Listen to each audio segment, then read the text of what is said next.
Hello and welcome back to Speed Demon Painting. Today we are taking a look at the August releases coming for Dystopian Wars by Warcradle Studios. There are two new releases, one of them being the Xenophon Battle Fleet set for the Enlightened, and there is a new dice set for Dystopian Wars, a thing that a lot of players have been asking for. This means that this new Xenophon Battle Fleet set might just be the last release for Dystopian Wars for the foreseeable future because, well, they said that Armored Clash would be coming up in the summer of 2024, and September is the last month of the summer, so I expect the release schedule to sort of shift away from Dystopian Wars and more towards the land-based game Armored Clash. That is all for the near future though. If you want to keep up to date with all that related news, make sure that you subscribe to the channel because I'll definitely be keeping out an eye for that game as well. Alright then, on to this month's releases, the Xenophon Battle Fleet set.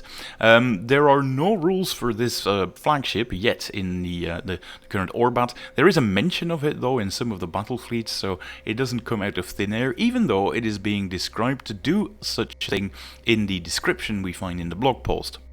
It is being described as an unexpected arrival battle fleet, and well, this is an ambusher battle cruiser, and I assume we'll be able to show up in the middle of the battle out of nowhere.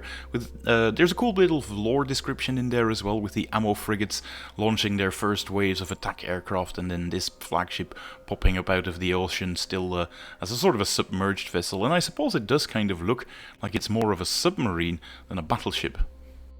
This set also clearly comes with two frontline sprues, and there seems to be a few resin parts in here as well to make the ammo frigates, which are the smaller carrier frigates that the Enlightened can use.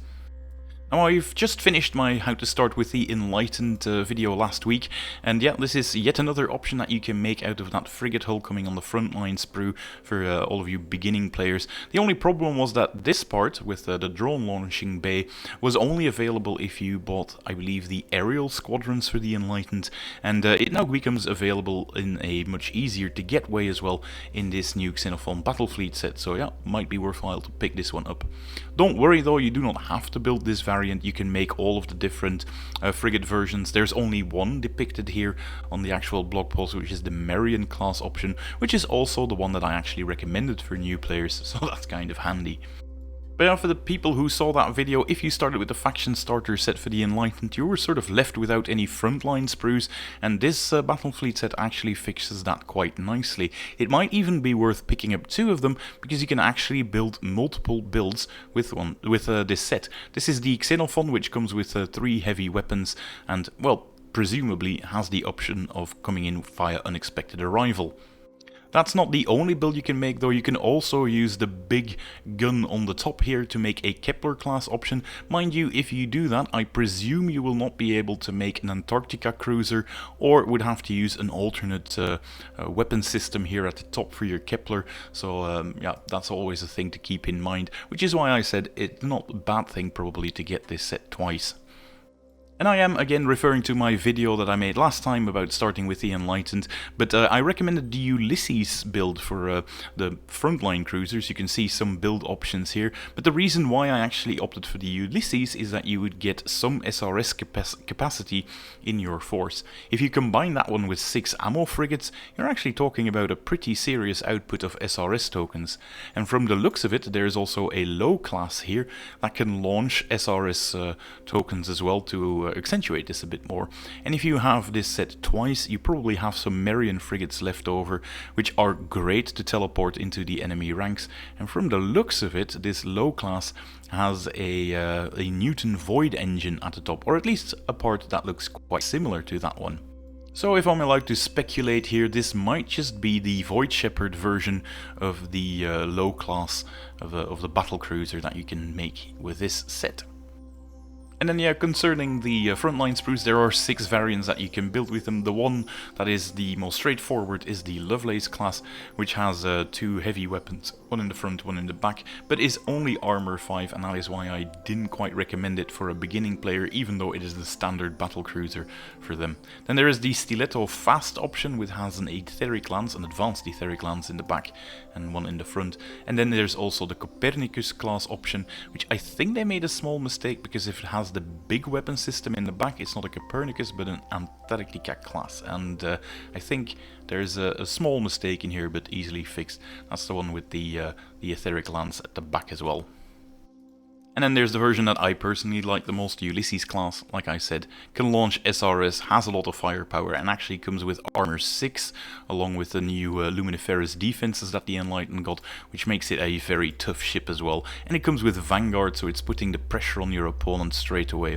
The Châtelet class option is sort of the cheaper version, again with a downscaled amount of armor and not as many fancy rules, so I kind of prefer the Ulysses personally. And then the all bells and whistles is the Antarctica class, which, as you can see, uses that big heavy particle beamer all the way at the top, which can be taken out and replaced with a magnetic encapsulator, I believe, and another thing that the name escapes me. But you do have to be careful that this is a part that is highly likely to be used if you're making the Kepler class.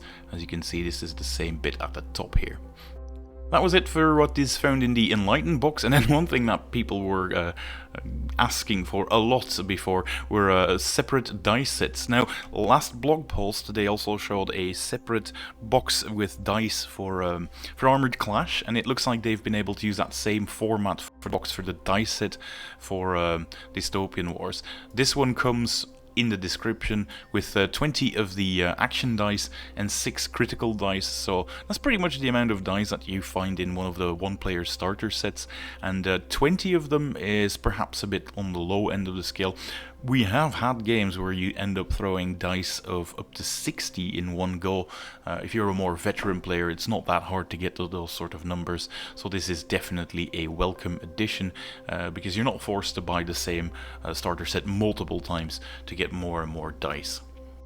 And yeah, that was it for this month. If you like this style of quick informative video, make sure that you give the video a thumbs up. That really helps with the YouTube algorithm. And I do hope to see you in the next video, where I'll be reviewing this month's actual releases, which are the legendary ships for the Crown and Markov's Prometheus. Until then, bye!